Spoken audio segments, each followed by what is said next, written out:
objetivo de nuestra charla hoy es conversar sobre la devolución de los aportes pagados en exceso por las cooperativas y la posibilidad que tenemos pues, de obtener la devolución de dichos valores por los periodos 2017, 2018, 2019, 2020 y pues las cooperativas que aún no se han acogido a este beneficio hasta este año 2021. El plazo para realizar dicha gestión vence el 30 de julio de 2021. Por este motivo es muy importante que tengamos claridad sobre este tema y que si no hemos hecho la solicitud de esa devolución, pues la podamos realizar. El 30 de julio del 2020, el Consejo de Estado emitió una sentencia en el cual determinó que tanto las empresas del sector privado como las cooperativas pues también estaban exoneradas de los aportes a salud, SENA e ICBF. ¿Qué hemos identificado? Nosotros como firma pues hemos identificado a raíz de la experiencia, de las citas previas que hemos tenido con muchas cooperativas, hemos identificado que hay mucho desconocimiento sobre el tema y adicionalmente que hay un poco de temor por parte de las cooperativas de realizar esta solicitud de devolución y acogerse a este beneficio, motivo por el cual pues nosotros como firma era muy importante tener esta charla para que tuvieran el conocimiento, para que sepan de este beneficio y para que se puedan acoger a este beneficio. Quiero presentarles que nos acompaña en el día de hoy por parte de la firma. Nos acompaña Silvia Barreras, Silvia es gerente comercial y nos acompaña nuestra experta en cooperativismo, la abogada Natalia Suárez Casas. Natalia es especialista en Derecho Administrativo y Tributario de la Universidad del Rosario. Natalia, bienvenida. Damos inicio entonces a nuestro conversatorio. Gracias por acompañarnos el día de hoy.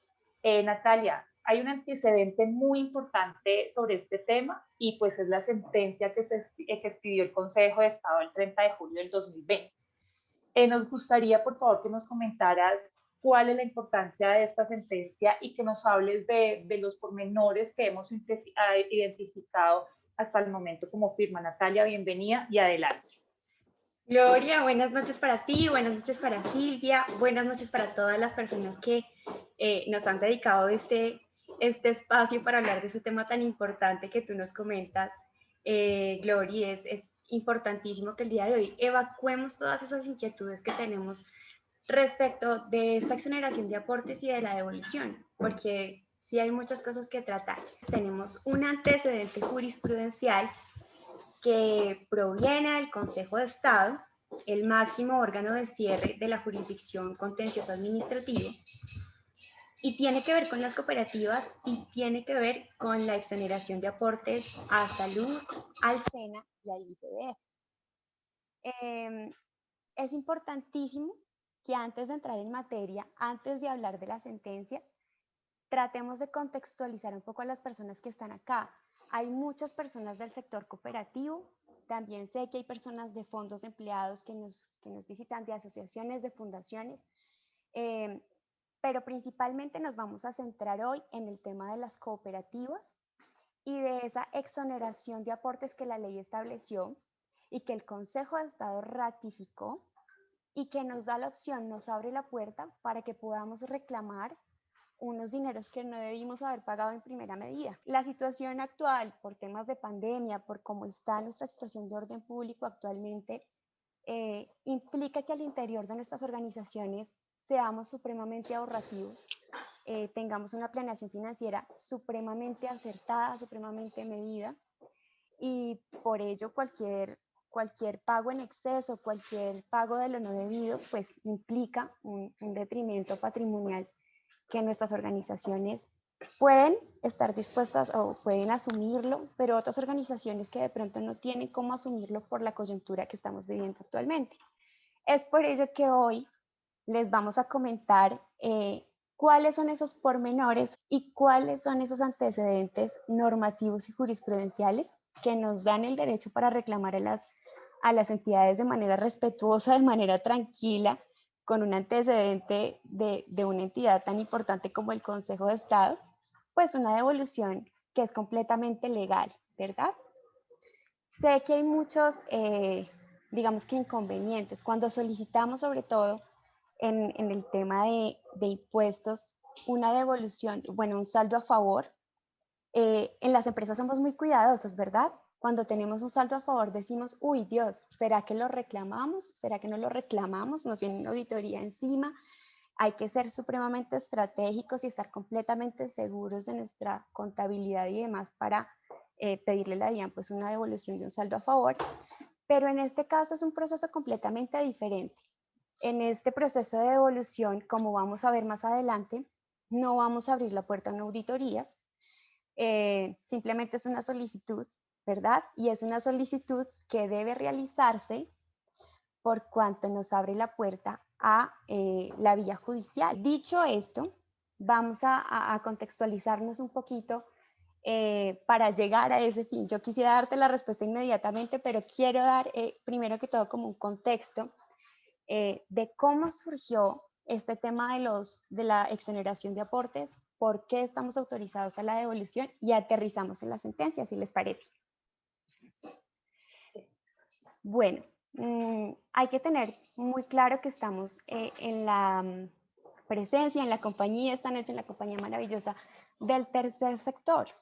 El tercer sector de nuestra economía, que es un sector tan importante porque sabemos que actualmente existen un montón de entidades sin ánimo de lucro como lo son las fundaciones, las ONG, las asociaciones, las cooperativas en sus diferentes modalidades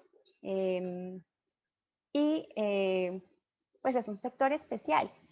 Si bien estamos en la economía, si bien nos movemos dentro del mercado, si bien buscamos ser competitivos con el sector, digamos que privado de las empresas, estamos hablando de entidades sin ánimo de lucro que no redistribuyen sus beneficios a sus propietarios o a sus accionistas, sino que los reinvierte en la propia entidad para seguir cumpliendo unos objetivos fundacionales, unos objetivos que responden a unos principios, a unos ideales de ayuda a la comunidad.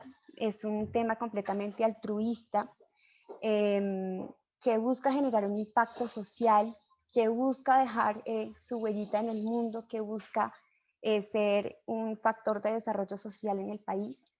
Y por ello ha tenido unos beneficios desde la expedición de la ley del cooperativismo, pero que se han venido desvirtuando con cada reforma tributaria. Esto no es un secreto. Creo que Colombia es el segundo país que más reformas tributarias tiene. Cada 2 años estábamos acostumbrados a que cada 2 años teníamos una reforma tributaria. Ahora vemos que se aceleró el proceso de la producción normativa y ahora cada año tenemos una reforma tributaria. Nos estamos acostumbrando, pero cada reforma tributaria ha impuesto diferentes operativos. Entonces, toda esa finalidad que teníamos, ese altruismo y esos beneficios que teníamos porque generamos un impacto social como cooperativas, pues se ha venido desconociendo por los entes gubernamentales. Esto no es un secreto. Las entidades de fiscalización y el gobierno nacional no han entendido el papel tan importante que jugamos en la economía nacional las cooperativas. Somos una economía social, somos una economía solidaria. Tratamos de equiparar esa desigualdad que existe actualmente en el mundo económico, ¿verdad? Sabemos que estamos ante una desigualdad en que la riqueza la tiene muy poco porcentaje de la población y se queda en esas personas ultramillonarias, y las cooperativas estamos tratando de hacer el contrapeso y lograr la redistribución de los recursos de la economía nacional, que este es un tema importantísimo. Estamos tratando de generar competencia, pero no estamos en condiciones de igualdad, como lo voy a explicar más adelante. En Colombia actualmente tenemos 3.500 cooperativas, alrededor de 3.500 cooperativas. Eso significa 6 millones de colombianos, casi que el 10% de la población de Colombia hace parte del sector cooperativo. Las cooperativas generamos cerca de 197.000 empleos y tenemos activos por 38 billones de pesos. Producimos el 3% del Producto Interno Bruto del país. Es decir, somos un sector supremamente importante que se ha encargado de democratizar la propiedad, de ser un factor esencial en el desarrollo de la sociedad, del territorio, de las regiones, y hemos tenido un impacto en nuestra gestión empresarial. Incluso, pues con todos los limitantes que nos pone el Estado, seguimos compitiendo con un sector fuertísimo, que es el sector privado, el que tiene recursos y demás. Pero digamos que en términos de bienestar social y el mejoramiento de calidad de vida, pues el fin último de las cooperativas es las personas. Entonces jugamos un papel fundamental.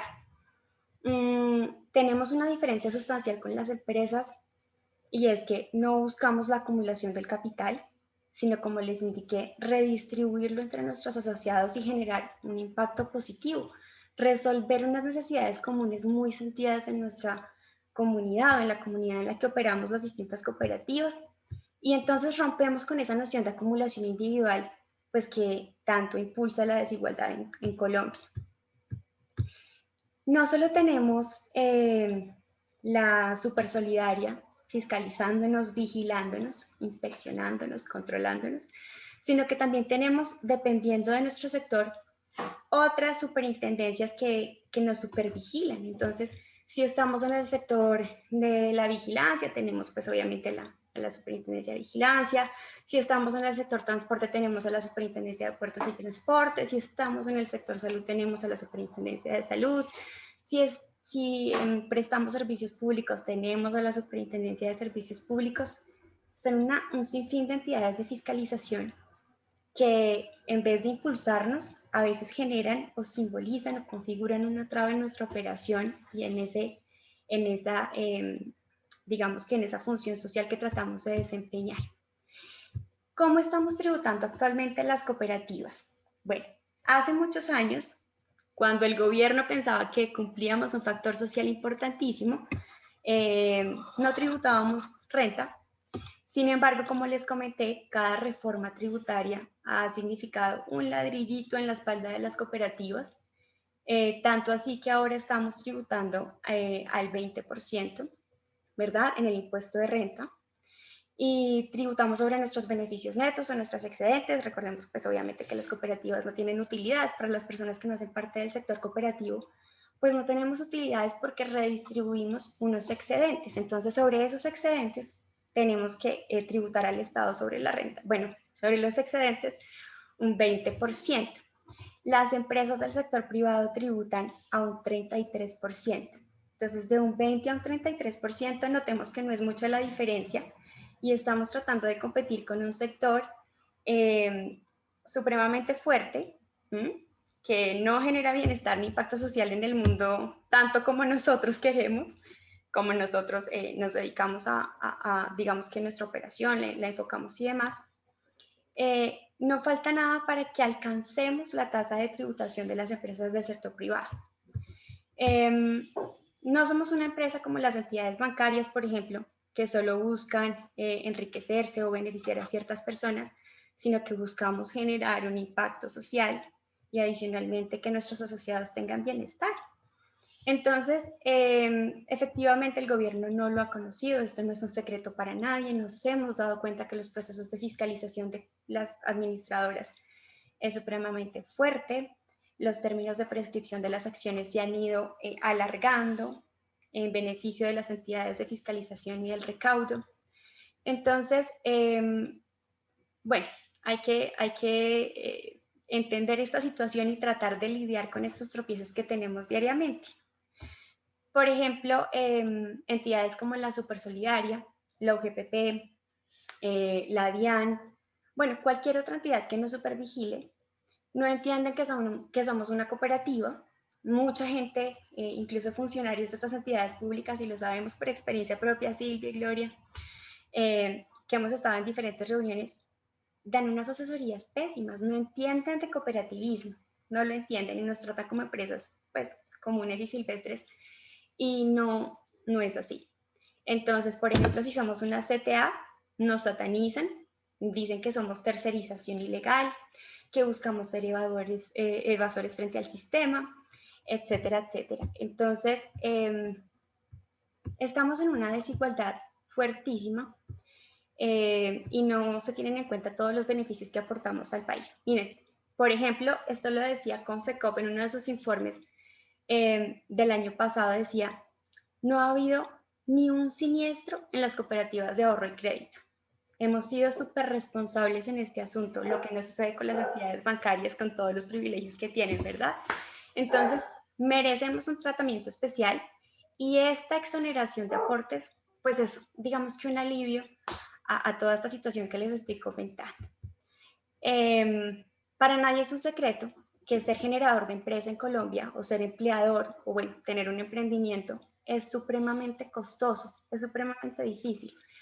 En Colombia hay ciertos beneficios para la creación de empresa.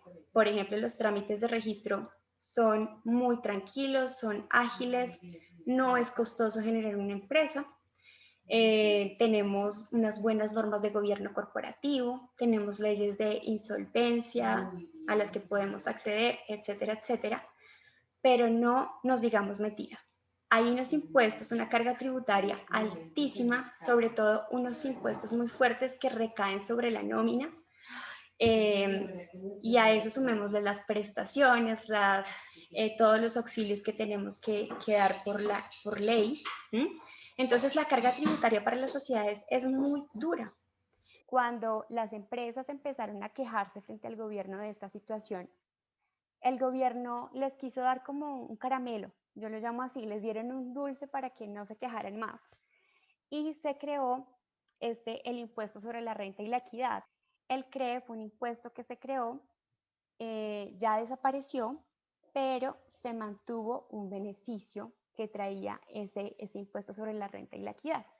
Este beneficio consistió en que a las empresas les iban a exonerar del pago de aportes a salud, SENA e ICBF a esos montos que pagáramos por los trabajadores que devengaran 10 salarios mínimos mensuales legales vigentes individualmente considerados, claro está. Entonces, este fue el caramelo que le dio el gobierno a las empresas y les dijo, está bien, entendemos que su carga es altísima, vamos a otorgarles este beneficio. Y Confecop, antecitos del año 2016, empezó esta iniciativa para hacerle caer en cuenta al gobierno, a las entidades estatales, que las cooperativas, si bien tienen una reglamentación diferente, también tienen las mismas dificultades económicas que atraviesan las empresas comunes y silvestres, como las llamo yo en este conversatorio. Sin demeritar, lo digo es para distinguir. Y empezaron una serie de negociaciones, de conversaciones, se informaron súper bien, contrataron, bueno, se asesoraron, no sé si contrataron, se asesoraron de muchas firmas muy fuertes en el país en estos temas y lograron que en las reformas tributarias siguientes se tuviera en cuenta a las cooperativas que ya declaraban renta, ¿verdad? Porque ya les habían impuesto esa tarifa especial de tributación sobre el 20%. Este beneficio del antiguamente llamado CREI, este beneficio que trajo consigo el CREI que ya no existe. Entonces, las cooperativas empezaron a hacerle caer en cuenta al gobierno, tenemos una función social, estamos compitiendo en condiciones de desigualdad frente al sector privado, tenemos trabajadores, sé que no se llaman trabajadores, pero nuestros asociados son trabajadores, tienen tenemos la misma carga frente a ellos. Entonces, si ya tributamos renta, por favor, concédanos esa exoneración, ese beneficio y ayúdenos a combatir en igualdad de condiciones y a regular este tema tan desigual del mercado, ¿verdad? Entonces, es así como viene todo este tema. Aquí vamos a empezar a desencadenar, a desenmarañar este asunto que es la exoneración de aportes en salud, en SENA y en ICBF. Todo empezó con el artículo 114, raya 1 del Estatuto Tributario, que tuvo una modificación Esa modificación, digamos que mantenía la exoneración de aportes a quienes fueron contribuyentes al impuesto sobre la renta y la equidad, CREE. Ese artículo 114, que se apoyaba en el artículo 19, bueno, ustedes no se me vayan a asustar con esta retaíla de normas que voy a decir, pero es importante que sepamos cuál es el fundamento normativo y de dónde viene esta sentencia, ¿no? Para allá hoy ustedes piensan, Natalia está hablando mucho, pero créanme que todo tiene un hilo conductor que me va a permitir llegar a esta sentencia tan importante y les voy a contar por qué es tan importante que la tengamos clara. Entonces, bueno, la finalidad del artículo 114-1 del Estatuto Tributario, como les comentaba, fue mantener esa exoneración de aportes a quienes fueron contribuyentes al impuesto sobre la renta, CREE. Implicó su reunificación con el impuesto de la renta para mantener este beneficio y es ahí cuando empezaron a moverse las cooperativas, este gremio empezó como a impulsar estos estudios jurídicos para poder tener un fundamento sólido, unos antecedentes normativos claros y hacerle entender al Consejo de Estado que teníamos derecho a esa exoneración de los aportes, ¿verdad? Entonces, bueno, viene toda una discusión. ¿Y cuál es el problema, Glory? ¿Cuál es el problema que yo veo actualmente con las cooperativas? Y es que no es para menos.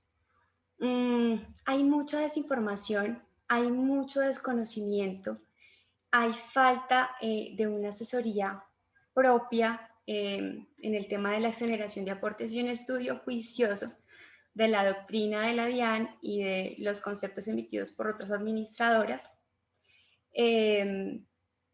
Y también entender cuáles son las consecuencias que puede tener la solicitud. Las consecuencias en este momento solo pueden ser buenas, como ya hemos visto en la mayoría de los casos en los que hemos solicitado estos aportes.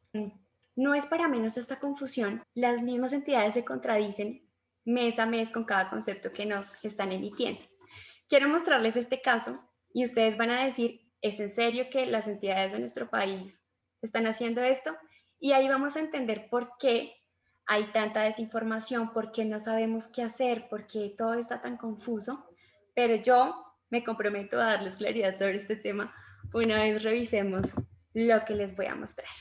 Por ejemplo, si ustedes se remiten en Google a conceptos del SENA sobre exoneración de aportes para cooperativas, van a encontrar varios conceptos en los que el SENA siempre ha dicho, las cooperativas no están inmersas en este beneficio.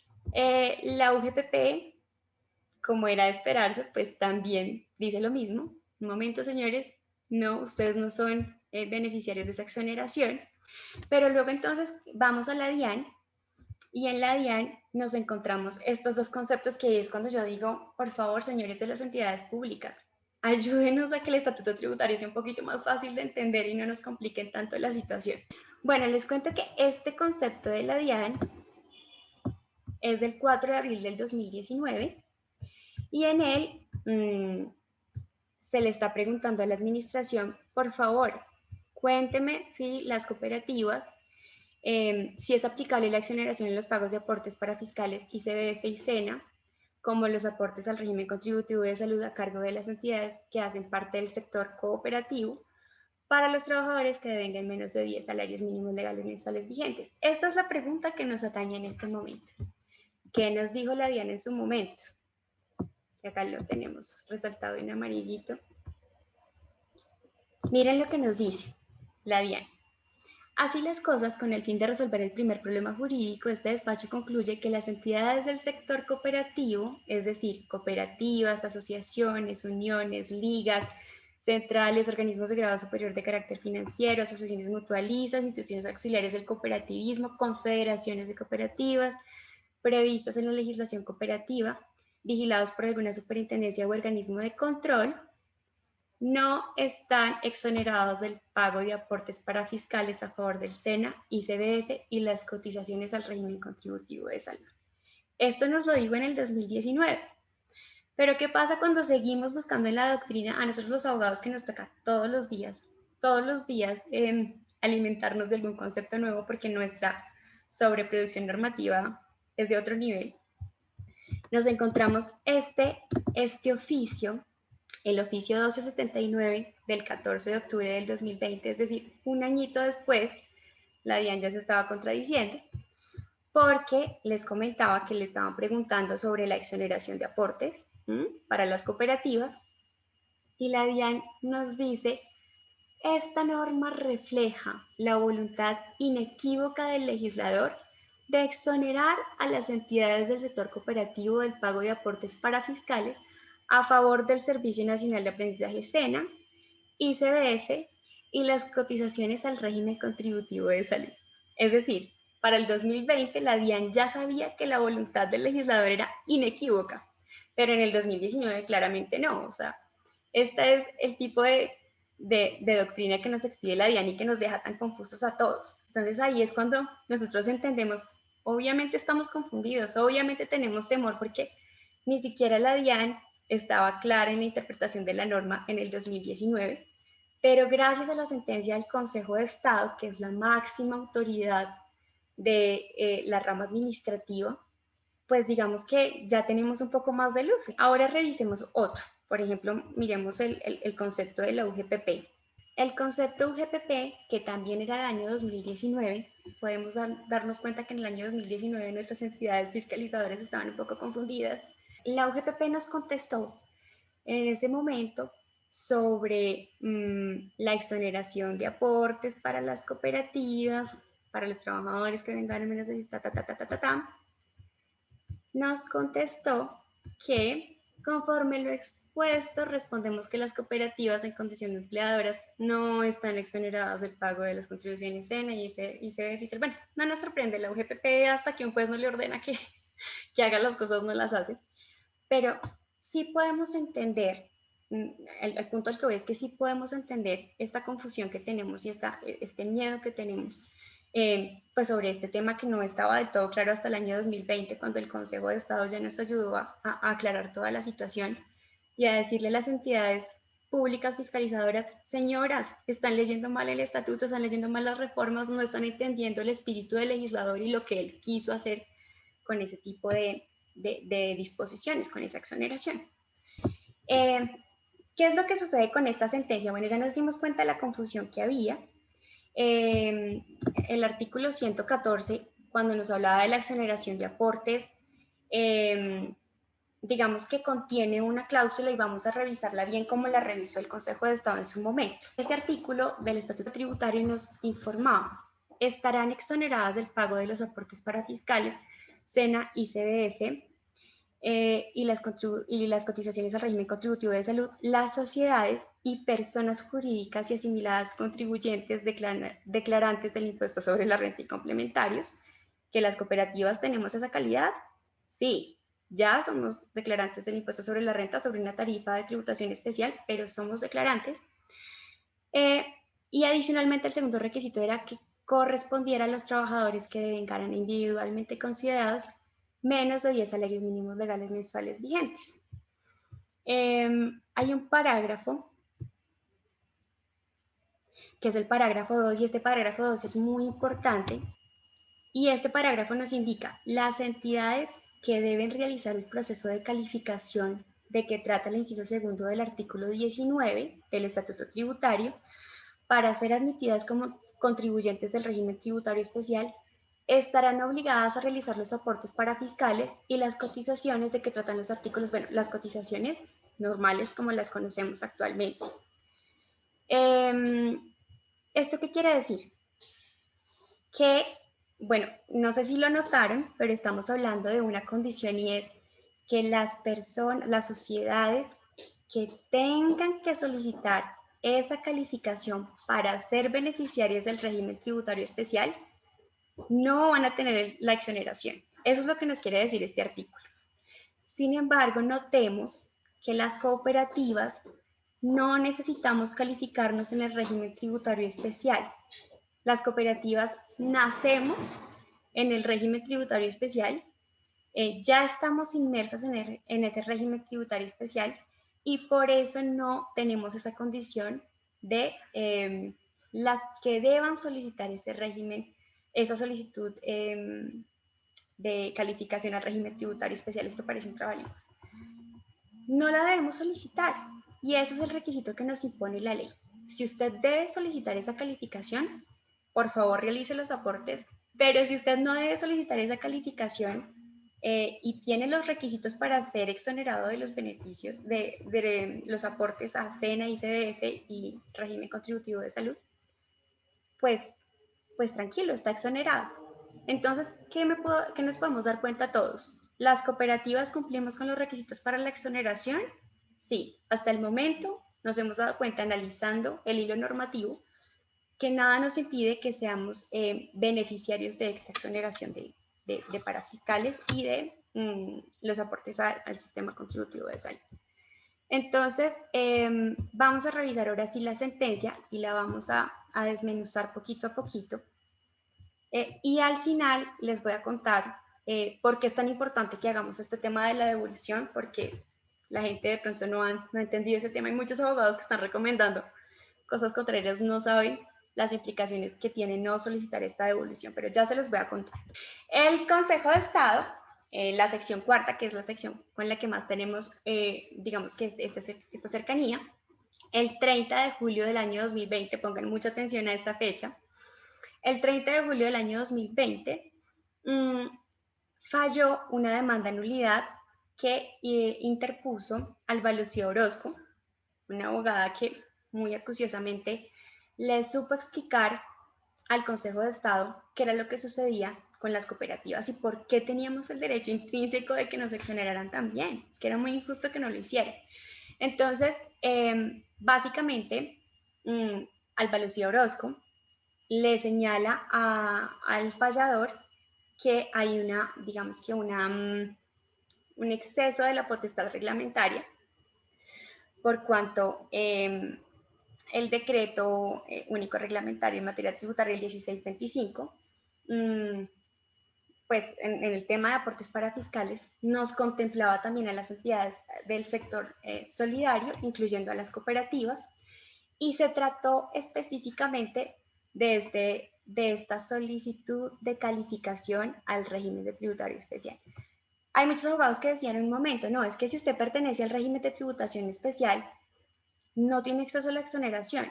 No, es que si somos completamente acuciosos y revisamos bien la norma y lo que dice la sentencia, el requisito fundamental es que no estemos obligados a solicitar la calificación, ¿vale? Es muy diferente estar en el régimen tributario especial y tener que solicitar esa calificación. Las personas que tienen que solicitar la calificación, y perdónenme que sea recalcitrante con el tema, pero es que a veces es difícil de entender, las que deben solicitar esa calificación para ser beneficiarias del régimen tributario especial no están exoneradas de los aportes, pero los que ya mencionamos. Pero si ya estamos en el régimen tributario especial y no necesitamos solicitar esa calificación, estamos dentro del beneficio. Entonces el Consejo de Estado acá resolvió, obviamente después de preguntarle al Ministerio de Hacienda y Crédito Público, que dijo rotundamente que no, como la DIAN, revisó muchas opiniones de entidades y estableció lo siguiente. La normativa traída a colación, estamos hablando del 114-4, del 19 inciso 2, del 19 inciso 2, etcétera, etcétera.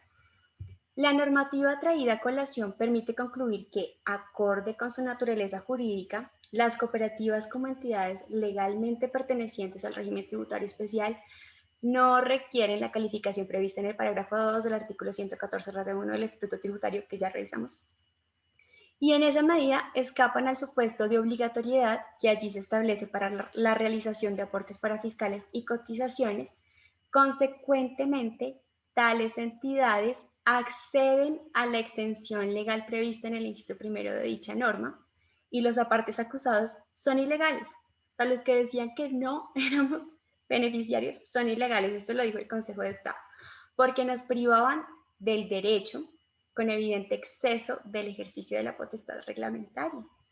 Si nos damos cuenta de lo que sucedió, el Consejo de Estado por fin pareciera ser la única entidad que está de nuestro lado del sector cooperativo y nos está quitando un poquito de cargas de las que llevamos en nuestra espalda para poder competir en el mercado que es tan salvaje. Entonces, ¿qué sucede y por qué es tan importante? ¿Por qué es tan importante esta sentencia del Consejo de Estado? Porque nos abre la puerta para solicitarle a las entidades de la manera más respetuosa: por favor, señores entidades de fiscalización, a los que yo les efectué este pago de estos aportes, SENA y CBF Salud, dense cuenta que yo nunca debía haber efectuado esos aportes, es decir, desde el 2017 para acá me refiero, no debía haber efectuado esos aportes. Entonces, si realice un pago de lo no debido, le pido respetuosamente que me lo devuelva, porque es mi derecho, y esto no va a ocasionar en ningún momento que ni el SENA, ni el ICBF, ni las EPS les abran un proceso, una auditoría interna para verificar si efectivamente tienen derecho a la devolución, porque es que este no es un tema contable, sino este es un tema que el Consejo de Estado estableció. La ley nos otorga ese derecho, entonces, por ley, por favor, devuélvame los aportes. ¿Y qué sucede si no hacemos esta solicitud? Porque digamos que este es el tema que tenemos que tener presente. Porque siempre decimos, miren, el equipo contable y el equipo jurídico deben trabajar de la mano.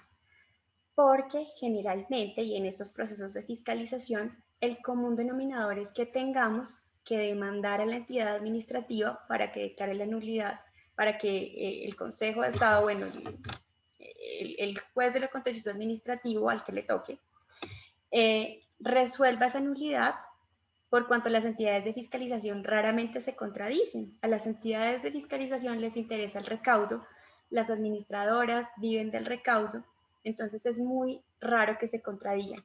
Sin embargo, los jueces pues interpretan la norma de una manera diferente, no tienen intereses económicos por ahí perdidos, y tienen que velar por la independencia de sus decisiones respecto de la economía y de cómo está el Tesoro Nacional. Y ellos sí han entendido pues que por encima de la ley no podemos pasar. Señores entidades de fiscalización, señores administradores, por encima de la ley no podemos pasar. Entonces, ese equipo contable, ese equipo jurídico va a trabajar de la mano para solicitar la devolución de aportes, y si esta es negada, que la idea es que no sea negada, pero si esta es negada, pues podamos abrir la puerta judicial para que el fallador nos otorgue ese derecho y le diga: entidad de fiscalización o administradora, por favor, devuelva estos dineros que nunca debió haber pagado esta cooperativa. Les quiero mostrar esta sentencia. Esta sentencia es de una demanda de reparación directa. En la demanda de reparación directa, básicamente, ¿qué hacemos? Le pedimos al juez que reconozca que con el accionar de la administración se nos ocasionó un daño, ¿verdad? Un perjuicio, bien sea patrimonial o de cualquier otro tipo, en este caso patrimonial. Esa es la puerta que se nos abriría para poder solicitarle al juez que, pues que nos reconozca que tuvimos un daño. Miren lo que dice en este momento el Consejo de Estado. En el caso Banco Estudio, la cooperativa de trabajo asociado tal demandó a la Nación, hoy Ministerio de Trabajo, con el fin de que se ordenara el reintegro de los aportes efectuados durante algunos periodos, porque los considera como no debidos y etcétera, etcétera. ¿Qué es lo que dijo el Consejo de Estado en su momento? Y pónganle mucha atención a este tema y por qué es tan importante esta solicitud de devolución. El Consejo de Estado dijo: dado que no existe prueba en el expediente que acredite que dicha cooperativa pidió la devolución de los pagos que considera como no debidos por haber sido realizados en cumplimiento de la normativa que fue declarada nula, bueno, en este caso también hay una normativa que fue declarada nula, y tampoco que esa reclamación se hubiera negado, esta subsección estima que no se demostró el daño cuya indemnización reclama en la demanda de reparación directa. Ya podemos entender por qué es tan importante solicitar esta devolución, porque si no la solicitamos, no vamos a poder demostrar que hay un daño. En realidad, tocar la puerta para que nos devuelvan esos aportes que no debimos haber pagado es también la puerta que nos abre esta situación para acudir a un fallador que pues le diga a la entidad que nos debe devolver los aportes. Entonces, la experiencia que nos ha traído este tema en devolución de aportes es que las entidades reconocen la devolución si se realizó dentro del año siguiente a la expedición de la sentencia. Este es un tema controversial. Ustedes saben que donde hay dos abogados hay 5 opiniones.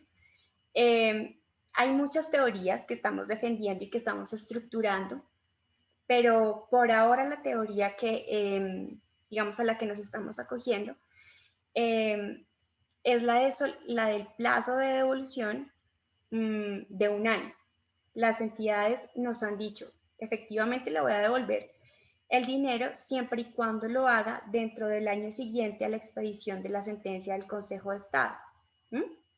Entonces, si la sentencia del Consejo de Estado nos fue notificada el 30 de julio del 2020, eso quiere decir que tenemos un poquito más de un mes para solicitar la devolución ante estas administradoras para que nos devuelvan, ante estas entidades administradoras y demás, para que nos devuelvan estos aportes, pues, sin mayor inconveniente. Ahora, hay otra tesis que también debemos defender, como siempre, con muchos argumentos y con nuestra astucia jurídica, y es que, pues, tenemos más años para reclamar eso. Yo, por ejemplo, considero que el daño, si esta sentencia de reparación directa del Consejo de Estado nos dice que el daño se demuestra con la solicitud de devolución, para mí, bueno, y para otros abogados del staff, porque ahí pues tenemos nuestras opiniones, nuestras teorías, para mí podríamos solicitar la devolución de los aportes incluso dentro del año siguiente a la solicitud de la devolución cuando ésta ha sido negada. Pero son temas que, digamos, son para estudiar, para defender. Tenemos todas digamos que las herramientas para poder demostrarle a la administración que no debimos haber pagado este dinero y que estamos en término para solicitar la devolución, pero lo ideal es que lo hagamos antes del 30 de julio del 2021. Esto nos va a facilitar que las entidades devuelvan el dinero de manera más ágil. Entonces, para esas personas que se estaban preguntando, Natalia, por favor, tengo mucho miedo, no quiero reclamar esos aportes porque qué tal que me inicien un proceso de fiscalización, qué tal que me abran sí, que me envíen un requerimiento especial, yo no me quiero ver involucrada en ese tipo de situaciones. Les digo, no hay ningún fundamento legal para que la administradora o para que las entidades públicas como SENA o ICBF nos abran un proceso de fiscalización solamente por solicitar unos aportes. ¿Cuál sería la prueba para que me devuelvan el dinero? Las planillas integradas de liquidación de aportes PILA, pagadas. Esa sería la prueba. No necesitan absolutamente nada más para entender que tengo un tratamiento especial tributario que el Consejo de Estado ya reconoció. Entonces, para esas personas que se le estaban preguntando, quiero darles la completa certeza de que esto no abre la puerta a un proceso de fiscalización. Por el contrario, significa un beneficio. Como les cuento, un ladrillito que nos quitaron de la espalda para poder seguir compitiendo en condiciones de igualdad con el sector privado.